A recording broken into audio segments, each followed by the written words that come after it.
உலகெங்கும் வாழும் அன்பான தமிழுள்ளங்களுக்கு அநேக கோடி வணக்கங்கள். நல்ல நேரம் நிகழ்ச்சியூடாக நல்லதே நினைப்போம், நல்லதே நடக்கும், நலமாயிருப்போம்.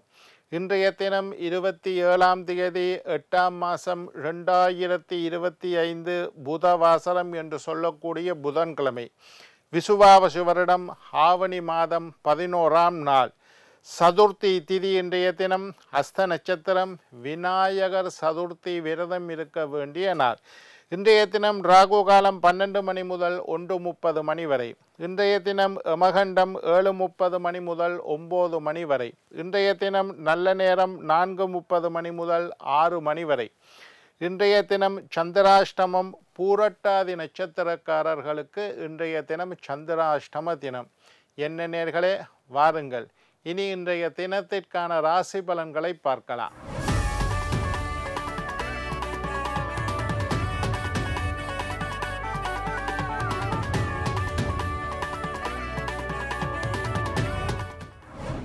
மேஷம் ஜெயம், ரிஷபம் மறதி, மிதுனம் சுகம், கடகம் உயர்வு, சிம்மம் நட்பு, கன்னி அமைதி, துலாம் புகழ், விருச்சிகம் ஆதரவு, தனுசு பெருமை, மகரம் சுபம், கும்பம் செலவு, மீனம் போட்டி.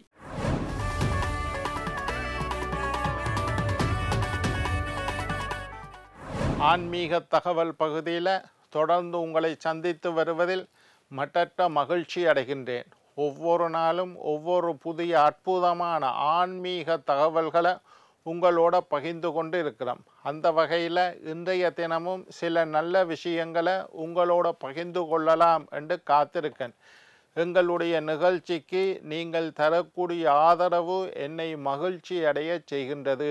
ஆன்மீகம் சம்பந்தமாக ஏதாவது கேள்விகள் இருப்பின், ஜோதிடம் சம்பந்தமாக, வாஸ்து சம்பந்தமாக, ஆன்மீகம் சம்பந்தமாக ஏதாவது கேள்விகள் இருப்பின், சக்தி டிவி நல்ல நேரம் நிகழ்ச்சி தயாரிப்பாளர் என்று போட்டு கீழ்கண்ட விலாசத்துக்கு உங்களுடைய சந்தேகங்களை, கேள்விகளை எழுதி அனுப்பினால் அதற்கு உண்டான பதில்களை நான் தர தயாராக காத்திருக்கின்றேன். எங்களுடைய நிகழ்ச்சிக்கு நீங்கள் நிறைய பேர் பார்க்குறீங்கள், நிறைய ஆதரவு தாரீங்கள், அதெல்லாம் எனக்கு சந்தோஷமாக இருக்குது. சரி, இன்றைக்கு என்னத்தை பற்றி பார்க்க போகிறோம்னா, ஆவணி சதுர்த்தி. எல்லாருக்கும் தெரியும், வருஷத்துக்கு ஒரு நாள் வரக்கூடிய ஆவணி சதுர்த்தி. ஆவணி மாதம், ஒவ்வொரு வருடமும் ஆவணி மாதம் வரக்கூடிய வளர்பிறை சதுர்த்தியை ஆவணி சதுர்த்தி என்று நாங்கள் கொண்டாடுறோம். ஒரு மாதத்தில் 2 சதுர்த்தி. ஒவ்வொரு மாதமும் 12 மாதம் இருக்குது, சித்திரை வைகாசி ஆனி ஆடிண்டு. 12 மாதத்துலேயும் ஒரு மாதத்துக்கு 2 சதுர்த்தி திதி வரும். திதி விரதம், திதிகளை ஏகாதசி திதி விரதம், சஷ்டி திதி விரதம், சதுர்த்தி திதி விரதம். திதிகளை கொண்டு கொண்டாடக்கூடிய விரதம். ஒவ்வொரு மாதமும் 2 சதுர்த்தி. வளர்பிறையில் ஒரு சதுர்த்தி, தேய்பிறையில் ஒரு சதுர்த்தி. அமாவாசைக்கு பிறகு வாரது வளர்பிறை சதுர்த்தி. பௌர்ணமிக்கு பிறகு வாரது தேய்பிறை சதுர்த்தி. பௌர்ணமி அன்று நிலவு முழுமையாக இருக்கும். அதுக்கு பிறகு கொஞ்சம் கொஞ்சமாக தேஞ்சு பௌர்ணமிக்கு பிறகு தேய்பிறை சதுர்த்தி. அமாவாசை அன்று இருட்டாக இருக்கும். அதுக்கு பிறகு நிலவு கொஞ்சம் கொஞ்சமாக வளர்ந்து வளர்பிறை சதுர்த்தி. சரி, இந்த 2 சதுர்த்தியும் விநாயகரை முழு முதல் கடவுளாக ஏற்றுக்கொண்டு வழிபடக்கூடியவர்கள் எல்லாம் கண்டிப்பாக சதுர்த்தி விரதம் இருக்கணும். எல்லாரும் பிள்ளையார கும்பிடணும். நீங்கள் என்ன பூஜை செய்வதாக இருந்தாலும் முதலில் விநாயகரை வணங்கித்தான் அந்த பூஜை. சிவ பூஜை செய்கிறீங்களா, விநாயகரை கும்பிட்டுத்தான் சிவ பூஜை செய். எந்த தெய்வத்தை வணங்கக்கூடியவர்களும் விநாயகரை வழிபட வேண்டும். இதில் விநாயகரையே ஏற்றுக்கொண்டு வழிபடக்கூடியவர்கள் அவரையே கும்பிடக்கூடிய அற்புதமான காலம் இந்த ஆவணி சதுர்த்தி. சரி, 2 சதுர்த்தி. ஒன்று வளர்பிறை, தேய்பிறை சொல்லிட்டேன். இதில் தேய்பிறை சதுர்த்தியை சங்கடகர சதுர்த்தி என்று சிறப்பித்து கூறுவார்கள். தேய்பிறையில் வரக்கூடிய சதுர்த்தி, அதாவது பௌர்ணமிக்கு பிறகு வரக்கூடிய சதுர்த்தி சங்கடகர சதுர்த்தி. இந்த பேரிலேயே விஷயம் இருக்குது. சங்கடம் என்றால் உங்களுக்கு இருக்கக்கூடிய சங்கடங்கள், துன்பங்கள், நோய்கள், பிரச்சனைகள், கடன்கள், பொருளாதார சிக்கல், குடும்ப சண்டை, இந்த மாதிரி எந்த விதமான சங்கடங்கள் இருந்தாலும் அந்த சங்கடங்களை எல்லாம் ஹரம் செய்யக்கூடிய, அழிக்கக்கூடிய சதுர்த்தி சங்கட ஹர சதுர்த்தி என்று பேரே இருக்குது. இந்த சங்கடகர சதுர்த்தி வந்து இறைவனை நினைத்து பயத்தோடு, பக்தியோடு, நம்பிக்கையோடு விநாயக பெருமானை நினைத்து விரதம் இருந்தால் நீங்கள் அனைவரும் நீண்ட ஆயுள், நிறைந்த ஆரோக்கியம், நீங்காத செல்வத்துடன், சகல சௌபாக்கியங்களுடன் வாழலாம். உங்களுடைய சங்கடங்கள் இல்லாமல் போகும். சில பேருக்கு கடன் பிரச்சனை இருக்குது. அப்படி இருக்கக்கூடியவர்கள் சங்கடகர சதுர்த்தி, நான் நிறைய பேருக்கு சொல்லியிருக்கேன், விரதம் இருந்து அந்த பிரச்சனையில் இருந்து விடுபட்டார்கள். உங்களுக்கு நோய் இருப்பது ஒரு சங்கடமாக இருக்கும், ஆரோக்கியத்தில் குறைபாடு, அப்படிப்பட்டவர்கள் விரதம் இருக்கலாம். குடும்பத்தில் சண்டை பிரச்சனை, அவர்கள் இந்த விரதம் இருக்கலாம். இப்படி உங்களுக்கு எந்த வகையான தொந்தரவுகள் இருந்தாலும், எந்த வகையான சங்கடங்கள் இருந்தாலும் அந்த சங்கடங்களை எல்லாம் ஹரம் செய்யக்கூடிய சங்கடகர சதுர்த்தி விரதம் இருந்து விநாயகருக்கு நெய்தீபம் ஏற்றி அருகம்புல்லு மாலை போட்டு சிதறுகாய் உடைத்து வழிபாடு செய்யலாம். இதெல்லாம் பிள்ளையாட்ட வழிபாடு. அருகம்புல்லு வந்து விநாயகருக்கு மிகவும் விருப்பமானது. அருகம்புல்லு மாலை சார்த்தி வழிபாடு செய்யுங்கள். ஒரு நெய்தீபத்தை ஏற்றுங்கோ. பிள்ளையாருக்கு சிறப்பு வழிபாடு தேங்காய் உடைக்கிறது. ஒரு நல்ல தேங்காய், பெரிய தேங்காயை வாங்கி தலையை இப்படி 3 தரம், மற்ற பக்கம் 3 தரம் சுற்றிட்டு சிதறு காயாக, என்னுடைய சங்கடங்கள் எல்லாம் சிதறி போக வேண்டும், என்னுடைய கடன் நீங்க வேண்டும், என்னுடைய குடும்ப பிரச்சனை சரியாக வரணும், நான் வெளிநாட்டுக்கு போகணும், நான் பரீட்சையில் சித்தியடைய வேண்டும், எதையாவது ஒரு என்ன விஷயம் தேவையோ அதை நினைத்து கொண்டு சிதறுகாய் அடியுங்கள். அருகம்புல்லு மாலை போடுங்க. நெய்தீபம். சிம்பிளான வழிபாடு சங்கடகர சதுர்த்தி. சரி, இன்றைக்கு ஆவணி சதுர்த்தி. ஆவணி சதுர்த்தின்னா இது வளர்பிறை சதுர்த்தி. 2 சதுர்த்தின்னு சொன்னேன். தேய்பிறை சதுர்த்தி, சங்கடகர சதுர்த்தி, அதை சொல்லிட்டேன். அதான் விசேஷம். இன்றைக்கு விநாயக பெருமானினுடைய ஜனன தினம். இந்த ஆவணி மாதம் வரக்கூடிய வளர்புறை சதுர்த்தியில்தான் விநாயகர் ஜெயந்தி, விநாயகர் ஜனனமாகினார், ஜெயந்தி என்று சொல்கிறோம். இது ஒரு வருஷத்தில் ஒருக்கா வரக்கூடிய சதுர்த்தி.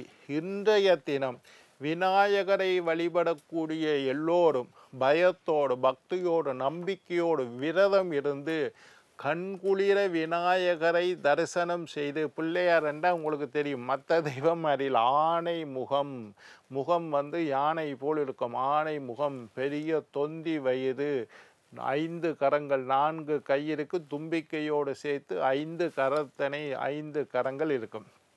இதை பாசம் அங்குசத்தோடு வச்சிருப்பேன். பிள்ளையாருக்குண்டான தியானங்கள், மந்திரங்கள் எல்லாம் அவருடைய அழகை வர்ணிக்கின்றது. பிள்ளையாருக்கு என்ன சிறப்புண்டா, அவரை பார்க்க பார்க்க ஆசையாக இருக்கும். பிள்ளையாரை பார்த்து கொண்டே இருக்கலாம். அப்படிப்பட்ட விநாயகருடைய ஜெயந்தி தினம்தான் இந்த ஆவணி சதுர்த்தி. ஆவணி சதுர்த்தி விரதம் இருக்கிறாக்கள் காலையில் 6 மணிக்கு முன்னுக்கு எழும்பிடணும், குளிச்சிடணும், காலை உணவை தவிர்த்து விட வேண்டும். உபவாசம் இருக்கிறாக்கள் அன்றைக்கு பூரா சாப்பிடாமல் இருந்து மாலை பொழுதில் ஆலயம் சென்று விநாயகரை வழிபாடு செய்து அந்த பிரசாதங்களை ஏற்றுக்கொண்ட பின்னர் உணவை எடுத்துக்கொள்ளலாம். உபவாசம் இருக்கிறாக்கள் அப்படி இருப்பினர் ஒரு நாள் பூரா உணவாக இருந்து அடுத்த நாள் காலையில் பாரணை செய்யலாம். அல்லது காலை உணவை மட்டும் தவிர்த்து மதியத்தில் வாழை இலை போட்டு நல்ல உணவுகளை எடுத்துக்கொண்டு ராத்திரியிலையும் சாப்பிடலாம். இல்லாட்டி காலையில் 6 to ராத்திரி 6 மணி மட்டும் சாப்பிடாமல் இருந்து மாலை பொழுதில் விநாயகர் ஆலயம் சென்று வழிபாடு செய்து அந்த பிரசாதங்களை எடுத்துக்கொள்ளலாம். காரிய தடைகளை நீக்கக்கூடியவர் விநாயகர். இந்த ஆவணி மாதம் சதுர்த்தி, இந்த ஒரு விரதம் இருந்தாலே 24 சதுர்த்தி விரதம் இருந்த பலன் உங்களுக்கு கிடைக்கும் என்று சாஸ்திரங்கள் சொல்லுகின்றன. மற்ற சதுர்த்தி விரதம் இருக்காட்டி கூட இந்த ஆவணி சதுர்த்தியிலாவது விரதம் இருங்கள். காரிய தடை உள்ளவர்கள், ஏதோ நான் முயற்சி செய்கிறேன் ஐயா, தடைப்பட்டு கொண்டே இருக்குது. நான் வெளிநாட்டுக்கு போகணும்னு ஆசைப்படுறேன், ஏதோ ஒரு விதத்தில் குழம்பி போகுது, ஏதோ ஒரு டாக்குமெண்ட்ஸ் பிரச்சனை தடையாக இருந்து கொண்டே இருக்குது. நான் ஒரு வியாபாரம் செய்யணும்னு முயற்சி செய்கிறேன், மாறி மாறி தடைகள் வந்து கொண்டே இருக்குது. நான் படிக்கணும்னு ஆசைப்படுறேன், ஒரு பரீட்சை எடுக்கணும்னு, ஆனால் ஏதோ கல்வியில் தடைகள் வந்து கொண்டே இருக்குது. குடும்பத்தில் முன்னேற்றத்திற்கான முயற்சிகள் தடைப்பட்டு கொண்டே இருக்குது. இந்த மாதிரி தடைகள் உடையவர், தடைகளை நீக்கக்கூடிய ஒரு அற்புதமான கடவுள் விநாயக பெருமான். ஏதாவது உங்களுடைய வாழ்க்கையில் தடைகள் ஏற்பட்டால், தாமதங்கள் ஏற்பட்டால், இழுபட்டு கொண்டே போகுதையா, இழுபறியாகவே இருக்குது என்று சில பேர் சொல்லுவினோம். சில பேருக்கு திருமணத்தில் தடை, திருமணம் நடக்குதில்லை, எவ்வளவோ பொருத்தம் பார்க்குறேன், எத்தனையோ பொண்ணு பார்த்துட்டேன், எத்தனையோ மாப்பிள்ளை பார்த்துட்டேன், என்ற பிள்ளைக்கு இன்னும் திருமணம் நடக்கல. திருமண தடையை நீக்கக்கூடிய கடவுள் விநாயக பெருமான். கல்வியில் தடைகள் இருக்குது, விநாயக பெருமான். வெளிநாட்டுக்கு போகிறதுல தடைகள் இருக்குது, தாமதமாகி கொண்டே இருக்குது. ஸ்பான்சர் லெட்டர் எல்லாம் வந்துட்டு நான் டாக்குமெண்ட்ஸ் கொடுத்துட்டேன், இன்னும் எனக்கு ரிசல்ட்ஸ் வரையில், தாமதமாகுது. விநாயக பெருமான். தடைகள் தாமதங்களை நீக்கக்கூடிய பெருமாள் விநாயக பெருமான்.